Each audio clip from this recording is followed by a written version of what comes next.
स्वागत है आप लोगों का आपके अपने educational channel home science with Pooja में। कल की क्लास में हमने क्या जाना था? हमने जाना था होम डेकोरेशन के बारे में। होम डेकोरेशन यानी गृह सज्जा जो है उसके सिद्धांतों के बारे में जाना था। और आज हम जानेंगे फ्लावर डेकोरेशन के बारे में। आज की क्लास इंटरेस्टिंग भी है और बहुत ज़्यादा इम्पॉर्टेंट भी। तो चलिए जानते हैं फ्लावर डेकोरेशन के बारे में। फ्लावर डेकोरेशन का मतलब आप समझते ही हैं कि जब हम घर को फूलों से सजाते हैं या किसी त्योहार पे, फेस्टिवल पे फूलों का उपयोग करके सुंदर बनाया जाता है घर को, या मंदिर वगैरह जो भी है, तो उसे हम फ्लावर डेकोरेशन बोलते हैं। और फ्लावर डेकोरेशन का इतिहास क्यों शुरू हुई, कैसे शुरू हुई ये फ्लावर डेकोरेशन, क्या रीज़न रहा इसके पीछे, इसको जानते हैं। तो फ्लावर डेकोरेशन जो थी वो सबसे पहले चाइना यानी चीन में शुरू हुई थी। चीन में स्टार्ट हुई थी। सर्वप्रथम क्या हुआ था? चीन में स्टार्ट हुई थी। और ये शुरू क्यों हुई थी इसका भी एक धार्मिक महत्व था। चीन के जो बौद्ध भिक्षुक थे वो ऐसा मानते थे कि अगर जितनी लंबी हम फ्लावर डेकोरेशन पुष्प सज्जा करेंगे उतनी जल्दी हमारा जो मैसेज है गॉड यानी भगवान तक पहुंचेगा। तो ये जो है रीज़न तो था, धार्मिक था। ये रीज़न क्या था? धार्मिक था। चीन वासी जो थे, कारण क्या था फ्लावर डेकोरेशन का? इन्होंने धार्मिकता की वजह से शुरू किया था इसे, और धीरे धीरे चल के ये इतना ज़्यादा इसका प्रचार प्रसार हुआ कि अब हम लोगों द्वारा भी इसका हर त्योहार, फेस्टिवल, विवाह उत्सव, हर जगह इसका उपयोग किया जाता है। और बिना फ्लावर डेकोरेशन के कोई भी फेस्टिवल है, कोई भी आप आयोजन कर रहे हैं तो वो अधूरा माना जाता है। अभी मैंने आपसे कहा प्रचार प्रसार के बारे में, तो प्रचार प्रसार जो है चाइना ने नहीं किया था। इसकी शुरुआत तो चाइना द्वारा की गई थी, परंतु इसका प्रचार प्रसार जो है, इसका पहले आप देख लीजिए, इसकी शुरुआत की गई थी चीन के बौद्ध भिक्षुकों द्वारा। भिक्षुक जो थे उनके द्वारा शुरू की गई थी, क्योंकि उन्होंने धर्म की वजह से शुरू किया था। उनका ऐसा मानना था कि जितनी लंबी हम फ्लावर डेकोरेशन करेंगे उतनी जल्दी हमारा मैसेज भगवान तक पहुंचेगा। परंतु इसका जो प्रचार प्रसार है, इसका प्रचार जो है वो किया था जापान ने। इसका प्रचार प्रसार जापान ने किया था, और इसी वजह से ऐसा माना जाता है कि जो पुष्प सज्जा है उसका जो जनक है जापान को माना जाता है। क्योंकि प्रचार प्रसार अगर नहीं किया होता जापान ने तो हमें पता ही नहीं चलता कि होता क्या है पुष्प सज्जा। तो प्रचार प्रसार जापान ने किया, इसी वजह से इसका नाम प्रचार प्रसार जापान ने किया, इसी वजह से इसका नाम होने लगा। और ये शुरुआत तो की थी चीन ने, परंतु इसका प्रचार प्रसार जापान के द्वारा किया गया था। और इसकी शुरुआत जो है 6वीं शताब्दी में हुई। 6वीं शताब्दी में इसे जो है इसका पता चला। चाइना के जो बौद्ध भिक्षुक थे उन्होंने इसकी शुरुआत की। अब हम जानते हैं पुष्प सज्जा के महत्व के बारे में। वैसे तो आप जानते ही हैं पुष्प सज्जा का महत्व, फिर भी हम जान लेते हैं। पहला है धार्मिक महत्व, जैसा कि इसकी शुरुआत ही धर्म की वजह से हुई थी। और धार्मिक महत्व ऐसे कि दीपावली है, होली है, या कोई भी फेस्टिवल होता है तो हम पुष्पों का यूज़ करते हैं, फूलों का डेकोरेशन करते हैं।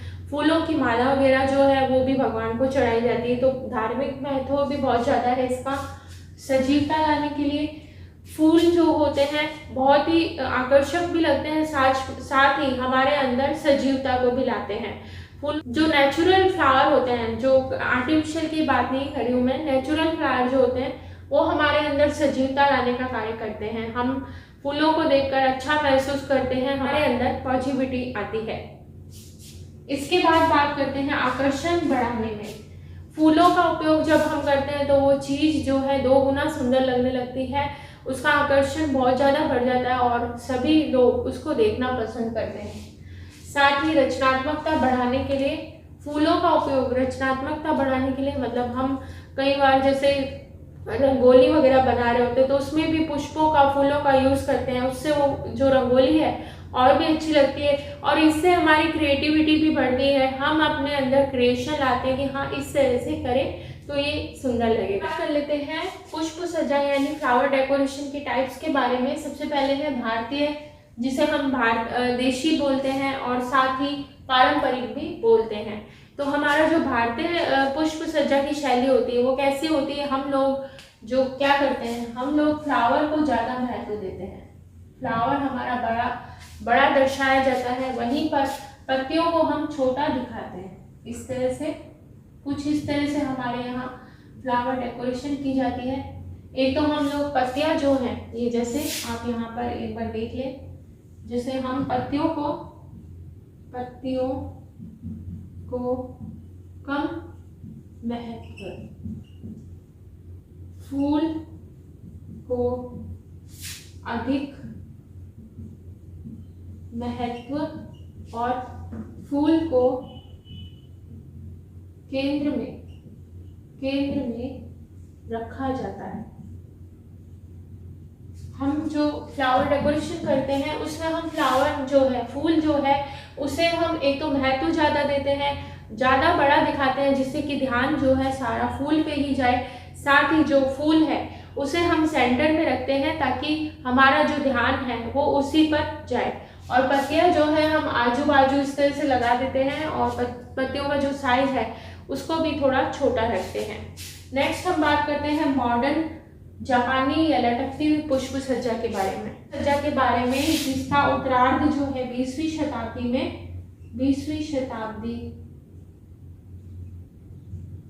शताब्दी में हुआ। शुरुआत कब हुई थी? शुरुआत 20वीं शताब्दी में हुई। मतलब अभी जो हमारे यहाँ पुष्प सज्जा की जाती है सभी जगह, वो पुष्प सज्जा कौन सी है? आधुनिक पुष्प सज्जा है। इसकी शुरुआत 20वीं शताब्दी में हुई। और इसके बाद में हम जानेंगे मॉडर्न पाश्चात्य, जिसे हम मॉडर्न पाश्चात्य या लटकती हुई पुष्प सज्जा कहते हैं, उसके टाइप्स के बारे में हम बात करेंगे। आधुनिक यानी पाश्चात्य जिसको बोलते हैं, या फिर हम जापानी पुष्प सज्जा भी बोल सकते हैं, या फिर लटकती हुई पुष्प सज्जा भी बोल सकते हैं। तो आप इस चीज़ का ध्यान रखें। इससे जो है कितने नाम दिए गए हैं? 1 2 3 4 जो है नाम दिए गए। कौन कौन से? पाश्चात्य है, लटकती हुई पुष्प सज्जा है, मॉडर्न है और जापानी पुष्प सज्जा। तो उसका सबसे पहला जो टाइप है वो है रिका। इसके कितने टाइप्स हैं? 4 टाइप्स है। 4 टाइप है। पहला है रिका, दूसरा है शोका, तीसरा है मोरी बाने। और मोरी बाने का क्वेश्चन आया हुआ भी है, तो आप इसे अच्छे से देखें, ये बहुत इंपॉर्टेंट है, एग्जाम में पूछा जाता है। तो बात कर लेते हैं सबसे पहला जो टाइप है उस रिका के बारे में। इसमें जो पात्र होता है, इसमें जो पात्र होता है, पॉट जो होता है, पॉट मतलब पात्र का मतलब पॉट है, पॉट भी लंबा होता है इस तरह से, और इसमें फ्लावर भी लंबे लंबे लिए जाते हैं। इस तरह से इसमें फ्लावर डेकोरेशन की जाती है। तो रिका के अंदर क्या होता है? पॉट भी लंबा लिया जाता है, साथ ही जो फ्लावर्स हैं वो भी लंबे लंबे लगाए जाते हैं। नेक्स्ट हम बात करते हैं शोका के बारे में। शोका के अंदर जो है फ्लावर पॉट छोटा होगा और इसमें फ्लावर भी छोटे छोटे लिए जाते हैं। और ये इसको कहाँ पे रखा जाता है? इसको रखा जाता है टेबल पर, मेज पोस्ट पर, या सेंटर टेबल जो हम जहाँ पर जैसे डाइनिंग रूम वगैरह पे बैठते हैं तो वहां पर भी इसको सजाया जाता है। और ये जो है 15वीं शताब्दी में स्टार्ट किया गया, 15वीं शताब्दी। नेक्स्ट हम बात कर लेते हैं मोरी बानी के बारे में। और मोरी बानी जो है कुछ इस तरह से होता है, आपका इस तरह से होता है, और इसमें फ्लावर भी यहाँ पर इस तरह से लटकाए हुए होते हैं, इस तरह से। तो मतलब ये उथली हुई संरचना होती है, पुष्प सज्जा की उथली हुई संरचना होती है। इसमें जो पॉट है वो भी थोड़ा उथला यानी गहरा लिया जाता है, साथ ही जो फ्लावर हैं उन्हें नीचे की तरफ लटकाया जाता है। नाजिरे और आपका जो रिका है सेम ही है। नाजिरे में भी पॉट आपका लंबा होता है इस तरह से, और इसमें लंबे लंबे फ्लावर इस तरह से लगाए जाते हैं। तो होपफुली आप समझ गए होंगे, एक बार रिपीट कर लेते हैं। तो हमने देखा था कि मॉडर्न, पाश्चात्य, जापानी लटकती हुई पुष्प सज्जा, इसके टाइप कितने होते हैं? 4 होते हैं। कौन कौन से? पहला है रिका। रिका के अंदर लंबा पॉट भी लंबा होगा और आपके फ्लावर भी लंबे होंगे। दूसरा था शोका। शोका में फ्लावर छोटा होता है और जो फ्लावर पॉट छोटा होता है और फ्लावर भी इसमें छोटे होते हैं। 15वीं शताब्दी में इसकी शुरुआत की गई थी और इसे टेबल है, मेजपोश है, ड्राइंग रूम की जो टेबल है उस पर लगाया जाता है। नेक्स्ट हमने बात किया था मोरीबानी के बारे में, और मोरीबानी के अंतर्गत पुष्प सज्जा जो ली जाती है, उथली संरचना ली जाती है। इसमें कुछ इस तरह का पॉट लिया जाता है और उसमें लटकते हुए फ्लावर लगाए जाते हैं।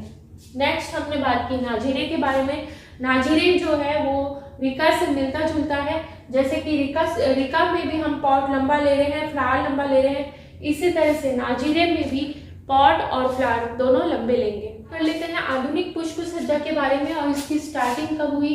20 यानी 20वीं शताब्दी में हुई थी। और इसमें क्या किया जाता है? इसमें फूलों को महत्व दिया जाता है, फूलों को महत्व। दूसरा है इसमें मिला जुला रूप, मिला जुला कर पुष्प सज्जा की जाती है। और इसमें जो है 3 लाइनें उपयोग में ली जाती हैं। 3 लाइन उपयोग ली जाती हैं। कौन कौन सी 3 लाइनें? कौन कौन सी हैं वो 3 लाइन? पहली है शिन, दूसरी है शो और तीसरी है हाइकी। Shin, show, हाइकी। आप इसे नोट डाउन जरूर कर लें क्योंकि बहुत इंपॉर्टेंट है। टीजीटी पीजीटी में भी पहले पूछा हुआ क्वेश्चन है, तो आप इसे नोट डाउन करें और फिर इसे अच्छे से रिवाइज करें। तो इसमें इस तरह से बना के आपको समझा दें एक बार। ये जैसे है और ये, और यहाँ पे ये। तो यहाँ पे इस तरह से ये तीनों चीजें आपको समझाने के लिए मैंने बनाया है। पहला जो है वो 90 डिग्री का कोण होगा। आपका पहला क्या होगा? 90 डिग्री का कोण होगा। और ये जो पहला है ये ही शिन है। शिन पहला कितने डिग्री का होगा? 90 डिग्री का होगा, इसको हम शिन बोलेंगे। और ये क्या दर्शाएगा? स्वर्ग को दर्शाता है, स्वर्ग को शो करता है। नेक्स्ट है शो। शो जो है वो 45 डिग्री का है, 45 डिग्री का कोण बनाता है। और ये जो है मनुष्य को दर्शाता है, मनुष्य। और जो लास्ट है ये है हाइकी। ये 75 डिग्री का कोण बनाता है और ये पृथ्वी को शो करता है, पृथ्वी को शो करता है। तो एक बार फिर से देख लेते हैं, रिपीट कर लेते हैं। हमने आधुनिक पुष्प सज्जा के बारे में सुना, हमने आधुनिक पुष्प सज्जा के बारे में जाना। इसमें हमने जाना कि 20वीं शताब्दी में शुरू हुई। इसमें क्या क्या चीजें ध्यान रखी जाती है? इसमें फ्लावर को महत्व दिया जाता है, साथ ही मिला जुला कर जो है फ्लावर का डेकोरेशन किया जाता है। और जो आधुनिक पुष्प सज्जा है इसमें 3 लाइनों का मुख्यतः उपयोग किया जाता है। पहला है शिन, दूसरा है शो और तीसरा है हाइकी। तो शिन जो है 90 डिग्री का कोण बनाता है, स्वर्ग को दर्शाता है और ये सबसे लंबी रेखा होती है, सबसे लंबा होता है, 90 डिग्री है, सबसे लंबी रेखा होगी। नेक्स्ट जो है वो है शो। शो जो है 45 डिग्री का कोण बनाता है और ये मनुष्य को दर्शाता है। और लास्ट जो है हाइकी है, 75 डिग्री का कोण बनाएगा और पृथ्वी को शो करता है। पानी पुष्प सज्जा जो है वो है 3 टाइप की। कितने टाइप की? 3 टाइप की। पहला है इकेबाना।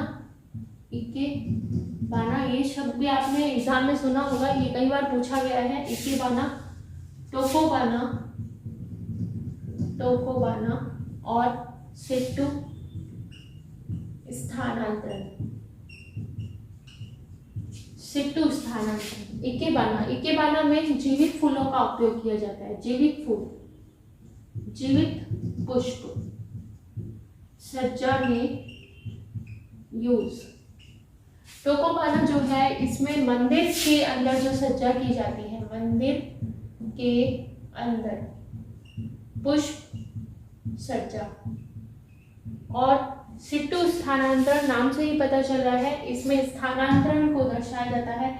इसमें लगातार ट्रांसफर होता रहता है, स्थानांतरण होता रहता है। फूलों का भी स्थानांतरण इसके अंतर्गत किया जाता है। तो बात कर लेते हैं पुष्प सज्जा में कुछ ध्यान रखने योग्य नियम के बारे में। इन रूल्स को फॉलो करके हम अच्छी से अच्छी पुष्प सज्जा कर सकते हैं। पहला है पात्र का माप यानी जिसमें आप फ्लावर रख रहे हैं उसका माप जरूर देख लें। ऐसा ना हो कि फ्लावर तो आपके हों इतने से और आपने पात्र जो इतना बड़ा ले लिया तो बड़ा अजीब सा लगेगा। इसलिए आपको पात्र यानी पॉट का माप जो है सही लेना है। मतलब जितना फ्लावर है उतना ही आपको फ्लावर को देखते हुए पॉट को देखना है। इसमें सबसे बड़ा और सुंदर फूल केंद्र में होना चाहिए। जो सबसे बड़ा फ्लावर होता है, जैसे मान लीजिए ये डिजाइन है, इसमें जो ये इस तरह से ये जो बड़ा फ्लावर है, ये बड़ा फ्लावर जो है एकदम केंद्र में होना चाहिए और साथ ही जो बाकी चीजें हैं वो साइड में आप सजा सकते हैं इस तरीके से। तो जो सबसे बड़ा सुंदर और भारी फूल है वो सेंटर में रखना चाहिए। विशिष्ट फूल जो है, एक ही बात है, विशिष्ट या भारी फूल है, सुंदर फूल है, उसे हमें केंद्र में रखना चाहिए। टहनी की लंबाई जो है उसमें भिन्नता होनी चाहिए। ऐसा ना हो सारी जो टहनियाँ हैं आपने सेम लंबाई की ली है तो बड़ा और सा लगेगा। अगर आप अलग अलग नाप की टहनियाँ ले रहे हैं, जैसे कि आपने बंच भी देखे होंगे गुलाब वगैरह के, उसमें भी जो टहनी की लंबाई होती है अलग अलग होती है तो वो ज़्यादा खूबसूरत लगती है। तो हमें जो लंबाई है उसको भी ध्यान रखें और भिन्नता इसमें होनी चाहिए। नेक्स्ट है प्राकृतिक। जो पुष्प सज्जा आप कर रहे हैं वो आपकी प्राकृतिक होनी चाहिए, यानी आपको जो असली फूल हैं उनका उपयोग करना चाहिए। नेचुरल फ्लावर का हमें अपनी पुष्प सज्जा में उपयोग करना चाहिए। नेक्स्ट है टहनियाँ अरेंज होनी चाहिए। कई बार क्या होता है, फ्लावर हम जब डेकोरेशन कर रहे होते हैं तो जो टहनियाँ हैं ऐसे एक के ऊपर एक इस तरह से चढ़ी हुई दिखाई देती है, तो ये बड़ा अजीब और ऑड दिखाई देता है। इससे आपका एक भी फ्लावर सही से दिखाई नहीं देगा। तो इसमें क्या करना चाहिए, हमें टहनी जो है सही से अरेंज करनी चाहिए ताकि जितने भी आपने फ्लावर लगाए हैं वो सही से दिखे।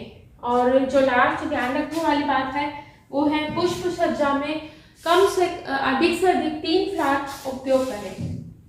3 फ्लावर का उपयोग मतलब 3 तरह के फ्लावर हम इसमें ले सकते हैं। जैसे आपको कोई पुष्प सज्जा करनी है तो आप उसमें गुलाब का फूल ले लें, सूरजमुखी ले लें, गेंदा ले लें। उसके अलावा अगर आप ज़्यादा फ्लावर लेते हैं तो बड़ा हौच पौच सा लगेगा और आपकी पुष्प सज्जा सुंदर नहीं दिखाई देगी।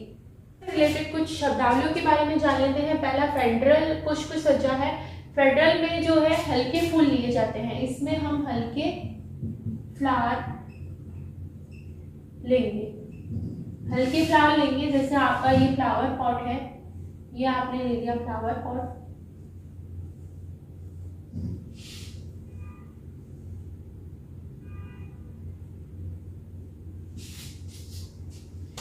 तो आपका ये फ्लावर पॉट है और आप इसमें क्या लेंगे, छोटे छोटे और हल्के हल्के फ्लावर लेते हैं। किस में लेंगे हम, फेडरल पुष्प सज्जा में छोटे और हल्के फ्लावर का उपयोग किया जाता है। नेक्स्ट है पॉलिनियस पुष्प सज्जा और इसमें हम क्या करते हैं, इसमें हम चांदी के पात्र उपयोग में लेते हैं। चांदी के पात्र मतलब जो पॉट जिसमें आप फ्लावर रखने वाले हैं वो कैसा होगा, चांदी का होगा या फिर पोर्सिलेन धातु का होगा, पोर्सिलेन धातु। और इसकी जो शुरुआत हुई थी वो 18वीं शताब्दी में जो कॉलोनियल पुष्प सज्जा है 18वीं शताब्दी में इसका स्टार्टिंग हुई थी। पुष्प सज्जा में जो पात्र लिया जाता है वो चांदी का लिया जाता है या फिर पोर्सिलेन धातु का लिया जाता है। नेक्स्ट हम बात करते हैं अमेरिकन पुष्प शैली का और इसमें जो पात्र होता है, जो पात्र लिया जाता है वो होता है तांबे का पात्र इसके अंतर्गत लिया जाता है। साथ ही इसके अंतर्गत जो है लंबे फ्लावर्स का उपयोग किया जाता है। इस तरह से आपके लंबे फ्लावर इसमें लगाए जाते हैं। और जो हम लोग संवेगों भावनाओं को हम व्यक्त करते हैं, हम ये चीज जो है अमेरिका से ही सीखे हैं। संवेगों को फूलों के द्वारा प्रदर्शित करते हैं हम लोग, फूलों के द्वारा के द्वारा शो करना हमें किसने सिखाया? हमें सिखाया था अमेरिका ने। अमेरिका संवेगों का मतलब हम अपनी भावनाओं को, जैसे कि किसी से दोस्ती करनी हो तो उसको हम येलो फ्लावर देते हैं। अगर हम किसी शॉप में जा रहे हैं तो वाइट फ्लावर लेके जा रहे हैं, या रेड फ्लावर लेके जा रहे हैं, या फिर किसी को हमें अपने प्यार का इजहार करना है तो हम रेड फ्लावर लेके जाते हैं। तो ये जो हमारी भावनाएं हैं, हमारे जो संवेग हैं, उन्हें शो करने का जो तरीका है हमें किसने सिखाया? अमेरिका ने। अमेरिका के द्वारा ये चीज़ पहले डेवलप की गई थी। इसके बाद में हम इंडिया वाले और बाकी देशों में भी सभी फूलों के द्वारा अपने संवेगों को व्यक्त करने लगे। इसलिए हम उपयोग में ले सकते हैं नमक का। साथ ही तरोताजा का मतलब आपने जो गमले में से तोड़े हुए फूल हैं, जो फ्लावर आपने तोड़ लिए, अगर आप चाहते हैं कि उसे कुछ समय के लिए हम तरोताजा रखें तो उसको कैसे रखेंगे? नमक के द्वारा रख सकते हैं। पोटाश,